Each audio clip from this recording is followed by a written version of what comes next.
సంవత్సరాల తరబడి ఎన్ని మందులు వాడినా మీ మోకాల నొప్పులు తగ్గట్లేదా? ప్రాణ పెయిన్ క్లినిక్ లో అత్యాధునిక చికిత్స. Hi hello welcome to coffee with Shobha.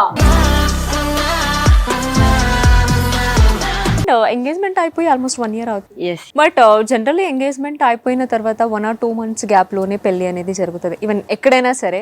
But ఎందుకు ఇంత గ్యాప్ ఎంగేజ్మెంట్ తర్వాత పెళ్లికి? నేను అబద్ధం చెప్పనా ఇప్పుడు సత్యం చెప్పనా? నా షోలో ఉన్నావు కదా. అబద్ధం ఫస్ట్ చెప్తా, ఎందుకంటే ఈ గ్యాప్ లో మనం కలిసి ఉంటాం కదా, ఏమైనా తెలుస్తుందేమో నెగటివ్, అప్పుడు వదిలేద్దామా అని. తెలిసిందా ఏమైనా ఈ గ్యాప్ లో పోనీ ఏదైనా ఫైండ్ అవుట్ చేసావా? ఇప్పుడు సత్యం చెప్తాం. పెళ్లి అవ్వాలని కాదు, ఇప్పుడు మనం కలిసి ఉంటున్నాము, బట్ స్టిల్ మాకు కొన్ని డ్రీమ్స్ కమిట్మెంట్స్ ఉన్నాయి అన్నమాట. సో ఇప్పుడు వరకు తను వచ్చేంత వరకు నాకు అంత ఈ సేవింగ్స్ మనం అది అవన్నీ లేదు. మీకు ఆల్రెడీ తెలిసే ఉంటది, సోషల్ వర్క్ వచ్చిందంతా అక్కడికి వెళ్ళిపోతుంది. సో ఇప్పుడు తను వచ్చిన తర్వాత ఎస్ నాకు ఒక ఫ్యామిలీ కావాలి, నాకు ఒక ఇల్లు కావాలి. నిజం చెప్పాలంటే నా దగ్గర ఏమీ లేదు, జస్ట్ చూడాలంటే బిగ్ బాస్ నుంచి వచ్చాను అంతే తప్ప ఏమి ఉండేది కాదు. అంటే ఎందుకు పెళ్లి అయిపోయిన తర్వాత ఇల్లు కమిట్మెంట్ ఏమంటే పెళ్లి చేసుకున్న తర్వాత మేము పెట్టే మొదటి అడుగు మా ఇంట్లోనే పెట్టాలి. కనెక్ట్ అయిపోయారా మీరు?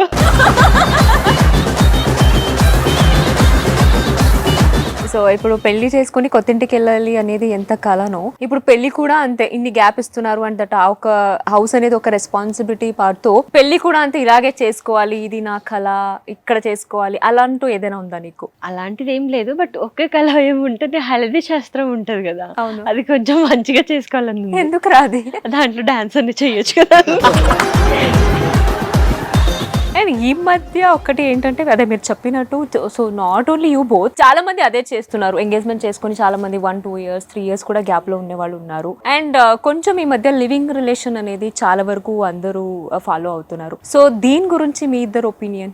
ఓపెన్ గా చెప్తాం, ఇప్పుడు మేము ఒకే ఇంట్లోనే ఉంటున్నాము, దాన్ని బట్టి మనం ఏదో బ్యాడ్ ఏదో చేస్తున్నాము లేదా ఏదో సమాజానికి ఏదో నెగటివ్ చెప్తున్నామని కాదు. ఇప్పుడు ఒకే ఇంట్లోనే ఉండి కూడా మనం అక్కడ ఏదో జరిగిపోతుంది అనేది కాదు, కమిట్మెంట్ ఉంది. ఇప్పుడు తను వేరే ఇల్లు, నేను వేరే ఇల్లు, అంటే ఓపెన్ గా మాట్లాడాలంటే సపరేట్ పే చేయాల్సి వస్తుంది. ఇప్పుడు ఒకే ఇంట్లోనే ఉంటున్నాము, మనం ఇంకా అర్థం చేసుకుంటున్నాము, అవన్నీ సేవింగ్స్ కూడా అవుతుంది, అండ్ పేరెంట్స్ కూడా వస్తూ వెళ్తూ ఉంటారు.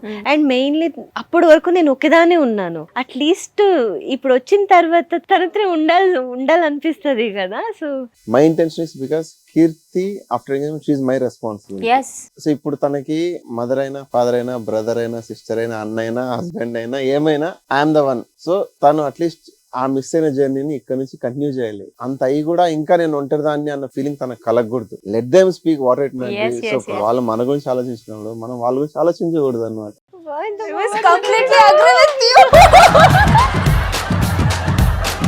సో కీర్తి నువ్వేం చెప్తావు ఈ విషయంలో? అంటే చాలా రెస్పాన్సిబిలిటీ, కేరింగ్, లవ్. నేను ఓపెన్ గా చెప్పాలంటే ఐఎమ్ ఎ లక్కీ పర్సన్. తనలో నేను నా లైఫ్ చూస్తున్నా. ఇప్పటి వరకు నా లైఫ్ నాకు కావాలి అది ఇది అని లేదు. సో ఇప్పుడు నాకు నా లైఫ్ అంటే తను అనేది తెలుస్తుంది, because he gave me life అనమాట. నాకు నేను ఒక షోలో చెప్పాను, షూట్ నుంచి ఇంటికి వచ్చా గానీ నాకు ఎవరైనా డోర్ తీసి నేను ఉన్నాను అని తీయడానికి ఎవరైనా కావాలి అనిపిస్తుంది, బట్ ఎవరు లేరు అని. యూ బిలీవ్ ఆర్ నాట్, ఇప్పుడు ఆల్మోస్ట్ ఒక 60% నా షూట్ నుంచి వెళ్ళగానే తన డోర్ చెప్పి బాబు. సో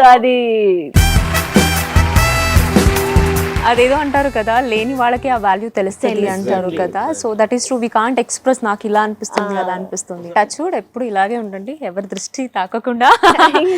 అండ్ ఇలాంటి ఒక మంచి బాండింగ్, మంచి రిలేషన్స్ లో ఉన్నప్పుడు మధ్యలో ఇంకొక పర్సన్ వస్తారు, ఏదో ఒకటి డిస్టర్బెన్స్ చేయాలని చూస్తారు. అట్లాంటి ఏదైనా ఫేస్ చేశారా మీ ఇద్దరు మధ్యలో? ఏదైనా డిస్టర్బెన్స్ అనేది ఏమైనా వచ్చిందా? After engagement, before engagement, after engagement? అంటే మీ రెస్పాన్స్ ఏంటి అట్లా ఆఫ్టర్ ఎంగేజ్మెంట్ తర్వాత ఒక అమ్మాయి గురించి? నేను దాన్ని మైండ్ లో వేసుకుంటే నా మైండ్ చెడిపోద్ది అనమాట. So I will take it and leave it అంతే. ఇప్పుడు నా కళ్ళ ముందు పాపు తప్పు చేస్తానన్నా గానీ లేదు నేనే తప్పుగా థింక్ చేస్తున్నాను అనిపిస్తే నేను I will rectify myself, అంతేగాని ఐ వోంట్ థింక్ దట్ తను చేస్తుంది. బికాస్ 100% నేను చెప్తాను, I can do mistake but she won't do mistake. That much commitment I have on her.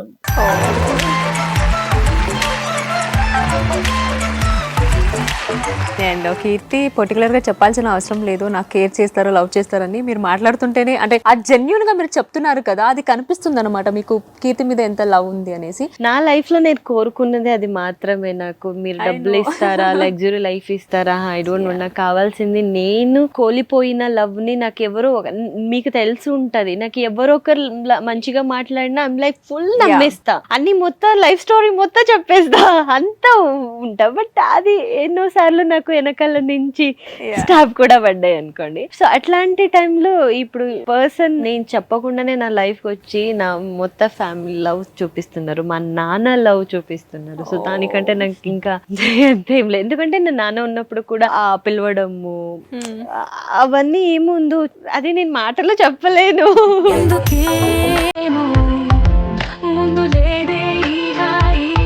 ఎవరి కోపం ఎక్కువ, ఆర్గ్యుమెంట్స్ ఎవరు ఎక్కువ చేస్తారు? I'm ready to give up everything. So తను షీఈస్ హ్యాపీ విత్ అంటే ఓకే ఫైన్. ఇప్పుడు తను తిట్టినా పర్లేదు, ఓకే తిట్టి హ్యాపీ ఓకే తిట్టు పర్లేదు అంటే she is happy means okay. Because I promise I will keep you happy. So దానికోసం ఓకే ఫైన్, నువ్వు తిట్టినా ఓకే, కొట్టినా ఓకే.